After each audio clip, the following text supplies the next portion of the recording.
మళ్ళీ ప్రతిపక్షానికి అవకాశం ఇస్తే ఎక్కడ ఈయన ఇరుక్కుంటాడో అని చెప్పి నేను మాట్లాడిన తర్వాత వాయిదా వేయండి అని చెప్పి చీఫ్ విప్కి చెప్తున్నారు. మరి అన్ని ఛానల్స్లో వచ్చినట్టుగా చూసాం. ఆయన చెప్పడం స్పీకర్ గారు చీఫ్ విప్ గారు అక్కడి నుంచి స్పీకర్ని చూసి దీన్ని వాయిదా వేసేయండి అని చెప్తున్నారు. అది స్పష్టంగా ఉండేది ఏ రకంగా చెప్పింది అన్నది కూడా ఒకసారి యూట్యూబ్లో ఉంటుంది. నిన్న కొన్ని ఛానల్స్ వేయకంటే అది చూసి మళ్ళీ చేయండి. ప్రజలకు అందరికీ అర్థమవుతుంది ఆంధ్ర రాష్ట్రంలో అసెంబ్లీ ఎలా జరుగుతుంది అన్నటువంటిది. నేను మాట్లాడితేనే వాయిదా వేసేయండి అని ఆయన చెప్పడం, దాన్ని చీఫ్ విప్ గారు స్పీకర్ ఇట్లా చూసి వేసేయని ఇట్లా అనడం, ఆయన వాయిదా వేసేయడం. ఇలాగ హౌస్ నడిపితే ప్రతిపక్ష సభ్యులు ఏం మాట్లాడతారు, ఏమని మేము సమాధానాలు చెప్తాం? ఈరోజు 19 లక్షల మంది అగ్రిగోల్డ్ బాధితులు ఉన్నారు.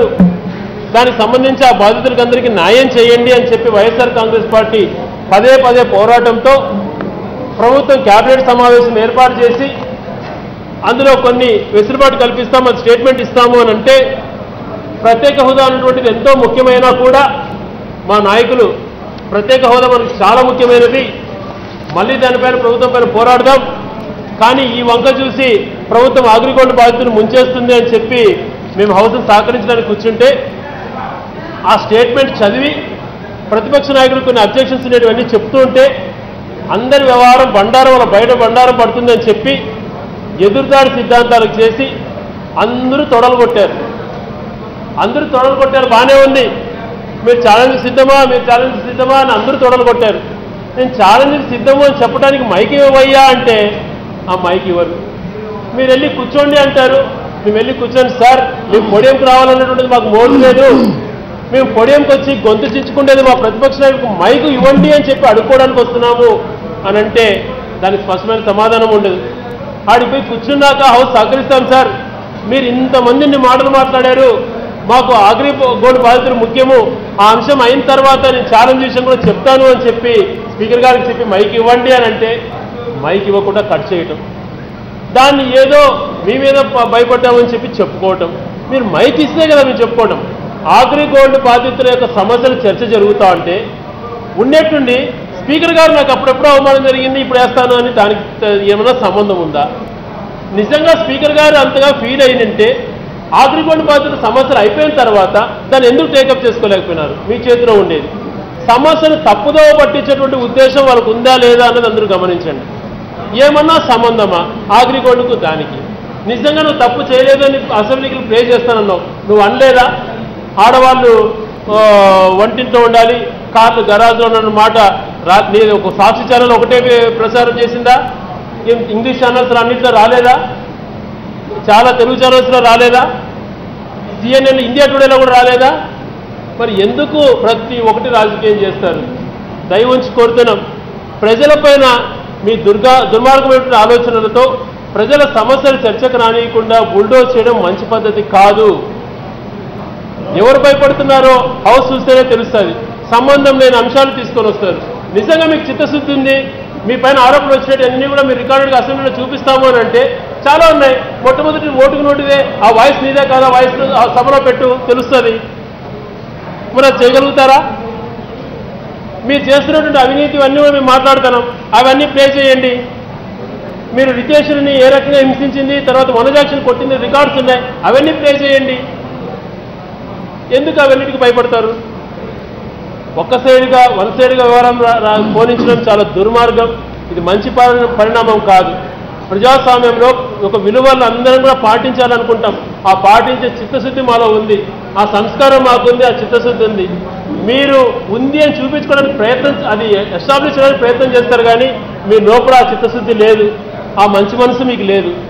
కేవలం ప్రతిపక్షాన్ని బుల్డోజ్ చేసి ఏదో రకం మాదే పైచే అనిపించుకోవాలన్నటువంటి దుర్మార్గపు ఆలోచనలతో పోతున్నారు. ఇది నిజంగా సమాజంలో చూసేటువంటి వాళ్ళు ప్రజలంతా కూడా అసహించుకుంటున్నారు అన్నటువంటిది వాళ్ళు ఒకసారి గమనించుకుంటే మంచిది అని చెప్పి హెచ్చరిస్తున్నాం. ఈరోజు అసెంబ్లీని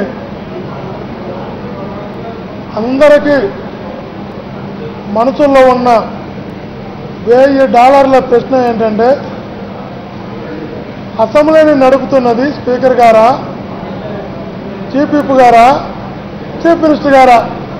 అదొకటి దయచేసి క్లారిఫై చేయాల్సిందిగా కోరుతున్నాం. ఎందుకంటే మేము మైకు అని ఎప్పుడైనా కావాలన్నప్పుడు స్పీకర్ గారిని అడుగుతున్నాం, ఏదైనా షార్ట్ నోటీస్ ఇస్తాను, ఇంకోటి ఇస్తున్నాం, స్పీకర్ గారికి ఇస్తున్నాం. ఇంక ముందు స్పీకర్ గారికి ఇవ్వాలా, చీఫ్ విప్ గారికి ఇవ్వాలా? 2 అడ్రస్ ఎవరి పేరుతో పెట్టాలా? ఎందుకంటే ఆయన ఇట్లా అనడం, ఆయన ఇటు మూసేయడం, అందరం తెరవేయడం ఇది సహజంగా జరుగుతుంది. ముఖ్యమంత్రి గారు నేను మాట్లాడితే నువ్వు వేసేయనడం, ఈయన వేసేయమనడం, ఆయన అసెంబ్లీని వేసేయడం, అంటే పంపించేయడం, రాయలసీమ భాషలు అంటే బయటికి పంపించేయడం అందరినీ ఇట్లా చేస్తున్నారు కదా. మాకు అనుమానం ఏమవుతుందంటే ఇంక నాలుగు నుంచి 2 అడ్రస్ ఎవరికి పెట్టాలా? టు ద చీఫ్ విప్ అని పెట్టాలా, to the chief whip AP అసెంబ్లీని పెట్టాలా, టు ద స్పీకర్ గారు ఏపీ అసెంబ్లీని పెట్టాలా, to the chief minister AP అసెంబ్లీని పెట్టాలా? చెప్తే 5 లెటర్లు అంటే ఎవరు పెట్టాలో కొంచెం కొత్త శాస్త్రం చెప్పలేం కదా. వీళ్ళంటే అన్నోళ్ళు సీనియర్స్ తెలుసుకుంటాం, ఆ విధంగా లెటర్ పెట్టుకుంటాం. మరి చాలామంది మాకు పాసుల కోసం కూడా వస్తుంటారు, స్పీకర్ గారికి పెడుతుంటాం. మాకు ఎవరు పెట్టాలి చెప్తే కదా, సెక్రటరీ గారికి పెట్టకూడదు, చీఫ్ విప్ గారు సెక్రటరీ గారికి పెట్టాలంటే చీఫ్ విప్ గారు సెక్రటరీ గారికి పెడతాం. ఇది కొంచెం కన్ఫ్యూజన్లు ఉన్నాయి, క్లారిఫై చేయవలసిందిగా మేము అసెంబ్లీలో ఉన్నటువంటి అధికారులు కోరుతున్నాం. ఈరోజు అగ్రికల్చర్ ఇష్యూ మాట్లాడినాం, చాలా ముఖ్యమైన అంశం. మొత్తం 8 రాష్ట్రాలలో 32 లక్షల మంది ఉన్నారు అగ్రికల్చర్ బాధితులు. మన 2 రాష్ట్రాల్లోనే 19.5 లక్షలు ఉన్నారు. ఒక ఆంధ్రప్రదేశ్లో 14 లక్షలు ఉన్నారు, సుమారుగా 11.5-12 లక్షలు. ఈ 1995లో వీళ్ళు అగ్రి గోల్డ్ ఫార్మ్ ఎస్టేట్ అని, కన్స్ట్రక్షన్స్ అని, డ్రీమ్ ల్యాండ్ అని పెట్టారు. పెట్టి 18 సంవత్సరాల్లో రకరకాలుగా నడుపుకుంటూ వచ్చారు. 2013 సంవత్సరం అంటే చంద్రబాబు ముఖ్యమంత్రి కాకముందు అప్పటి స్టార్ట్ అయింది. పేమెంట్లు కూడా ఆపేశారు. 20 నెలల పాటు ఏజెంట్లు కస్టమర్స్ వెయిట్ చేస్తూనే ఉన్నారు, ఈరోజు వస్తాయి రేపు వస్తాయి. 20 నెలల తర్వాత సుమారుగా వెయిట్ చేసిన తర్వాత చెక్కులు ఇచ్చారు. ఇచ్చిన ప్రతి చెక్కు 5-6 సార్లు వేశారు. 5-6 సార్లు బౌన్స్ అయినాయి. 5-6 సార్లు బౌన్స్ అయిన తర్వాత ఏం చేశారు? కరెక్ట్ తెలంగాణ వాళ్ళు ఏం చేశారంటే 2015లో పిల్ వేశారు.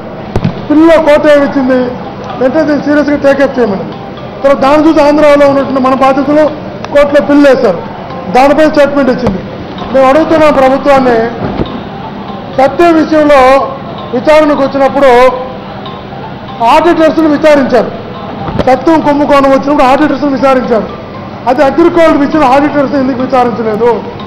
ఆడిటర్ను విచారిస్తే వాళ్ళు కానీ ఫస్ట్ చెక్ చేస్తుంటే, వాళ్ళు కానీ వివరాలు సేకరిస్తుంటే చాలా విషయాలు బయటకు వచ్చుంటాయి. తర్వాత కోర్టు తీర్పిచ్చిన తర్వాత సిఐడి వారు 2 అరెస్ట్ చేశారు, కేవలం 2. వాళ్ళిద్దరిని అరెస్ట్ చేస్తే 70 బినామీ ఆస్తులు బయటకు వచ్చాయి. వాళ్ళిద్దరిని అరెస్ట్ చేసిన తర్వాత కోర్టు ఆదేశించారు, సిఐడి వేశారు కానీ విచారణ జరగల. కోర్టు కోటింగ్ ఇచ్చిన తర్వాత, న్యాయస్థానం కోటింగ్ ఇచ్చిన తర్వాత 2 అరెస్ట్ చేస్తే వాళ్ళిద్దరు చెప్పింది 70 బినామీ ఆస్తులు చెప్పారు. అదే మేము అడిగేది ఏంటంటే, అదేదో మొత్తాన్ని ముందే అరెస్ట్ చేస్తుంటే మొత్తం ఆస్తులన్నీ బయటకు వచ్చుంటాయి కదా. సుమారుగా 20,000 కోట్ల ఆస్తులు ఉన్నాయి, సుమారుగా 16,000 ఎకరాల భూములు ఉన్నాయి. ఇవన్నీ 16,000 ఎకరాల భూములు, 20,000 కోట్ల ఆస్తులు అన్నీ బయటకు వచ్చుంటే ఈరోజు రోడ్ల మీద కూర్చొని ధర్నా చేయవలసిన అవసరం, ఆగిత్యం కస్టమర్లకు ఎందుకు వచ్చి ఉంటుంది? తెలియని కాదు కదా. మేము అడుగుతున్నది అదే, ఎంతసేపు కమిటీ వేస్తాం, ఇంకోటి వేస్తాం, పేపర్లో ప్రకటన ఇచ్చినాం, ఇవన్నీ రకరకాల కారణాలు చూపించి ఆలోచన చేయడం వల్లే ఈ సమస్య అంతా కూడా వచ్చింది. ఈరోజు మేము చెప్తున్నాం, సుమారుగా 32 లక్షల మంది జీవితాలతో కూడుకున్న సమస్యను పరిష్కరించడానికి ప్రభుత్వం ప్రాధాన్యత ఇవ్వకుండా అసందర్భంగా ధర్మశ్రీ విషయాన్ని తీసుకోవడం, స్పీకర్ గారి విషయాన్ని తీసుకోవడం, ఇంకా దానికి మీ చేతిలో మీరే సభాపతి, మీరే సభానాయకుడు, మీరే శాసించేది మీరే. తర్వాత కూడా మాట్లాడచ్చు కదా, తర్వాత కూడా ధర్మశ్రీ గురించి మాట్లాడచ్చు, తర్వాత కూడా స్పీకర్ గారి ఇష్యూ మాట్లాడచ్చు. ఒక బర్నింగ్ ఇష్యూని పూర్తి చేద్దాం, తర్వాత పోదాం మనం. ఎక్కడండి ఇది? బాగాలేదు. ఒక బ్యాడ్ ప్రాక్టీస్ కొనసాగిస్తున్నారు, ఒక చెడు సాంప్రదాయాన్ని తీసుకొచ్చారు. ఇప్పటికే 3 సంవత్సరాలు పూర్తయింది, 4 బడ్జెట్లు పూర్తవుతున్నాయి. ఉండబోయేది ఒక బడ్జెట్, ఇంకో బడ్జెట్ కూడా ప్రాధాన్యత ఉండదు. ఆల్మోస్ట్ ముగింపు సెషన్స్ అయిపోవచ్చాయి. ఇప్పుడైనా చివరిలో అయినా కొంత ఉందాతనంగా సభను నడిపితే భవిష్యత్తులో అది మంచి మెసేజ్ పోతుంది. ఇప్పుడు ఇలాగే నడిపితే భవిష్యత్తులో ఎలా సభ నడపాలో మీరు చూపిస్తున్నట్టు అర్థం. స్పీకర్ గారు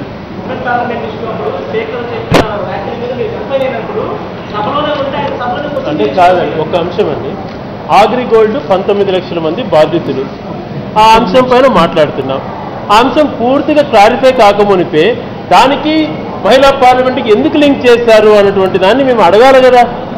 అప్పుడు టోటల్గా మేము ఒకసారి దాన్ని పడలు చూస్తే టాపిక్ డైవర్ట్ అయిపోయింది, ఇంక దీనికే వెళ్ళిపోదామని చెప్పి దాన్ని మూల పడేస్తారన్న ఉద్దేశంతో ఒకసారి అవకాశం ఇవ్వండి అని అడిగాం. 50-60 మంది లేచి తొడలు కొట్టారు, మీరు ఛాలెంజ్ సిద్ధమా అని. దానికి సమాధానం చెప్తామంటే మైక్ ఇవ్వాలా? ఇంకేం చేయాలి మాకు? మేము చెప్పేదే మీరు వినాలి, మీరు కేవలం కూర్చునేంత మాత్రమే, నియంత్రణ అంతా నాదే, మా చీఫ్ విప్ గారు సీఎం గారు ఏం చెప్తే పాటిస్తారన్న రీతిలో పోతే ఏం చేస్తారు? ఇంకా అగ్రిగోల్డ్ బాధితులు ముఖ్యమా? ఇప్పుడు అక్కడ ఆయన పార్లమెంటరీ ఎందుకు అప్పటికప్పటికే తీసుకొచ్చి ఎందుకు అంత హైరాణ పడి డైవర్ట్ చేస్తారో ఒక్కసారి మీరు కూడా ఆలోచన చేయండి.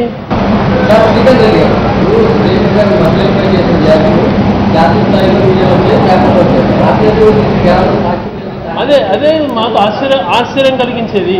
రాష్ట్రంలో జరుగుతున్నటువంటి వ్యవహారాలన్నీ కూడా బయటకు వస్తున్నాయి. ఈ కళ్ళు మూసుకుంటే ఇల్లు కూడా అన్నీ బయటకు రావు, అందరినీ కళ్ళు మూపించేసినాము, ఇంకా ఎవరు రాజకీయంలో కళ్ళు మూపించేస్తాం అంటే ఎవరిని ఇందులో అవమానించాలని కాదు, వాళ్ళ ఉద్దేశం అలాగుంది. ఇప్పుడు మీరే చూస్తున్నారు, స్వయాన సాక్షి పేపర్ ఒకటే కాదు వచ్చింది, ఇండియా టుడేలో రాలేదా, సిఎన్ఎన్లో రాలేదా, మిగిలిన ఛానల్స్లో రాలేదా, రాలేదా, TV9 రాలేదా? ఎందుకని మరి వాంటెడ్గా అవమానక రీతిలో పత్రికలు పేరు ఎత్తి ప్రెస్ అంతా ఉంటాయి కదా. ఇప్పుడు సాక్షి వేరు, ఈనాడు వేరు అన్నది ఉండదు కదా. ప్రెస్ అందరినీ ఒకటే ఉంటుంది. ప్రెస్లో సాక్షిని వాడిని అవమానించినా ప్రెస్ వాళ్ళు స్పందించాలా, ఆంధ్రజ్యోతి వాళ్ళు అవమానించినా అందరూ కలిసికట్టుగా స్పందించాలా? అలా లేకుండా వేరులు చేసేసి ఎందుకు ఇలా గ్రూపిజమ్స్ చేస్తున్నారు రాజకీయాల్లాగా? దాంట్లో కూడా ఇట్లా రాజకీయాలు అంటగట్టడం చాలా దుర్మార్గంగా అనిపిస్తుంది. ఇది మంచిదో కాదో ఒకసారి మేధావులందరూ ఆలోచన చేస్తే కూడా మంచిది.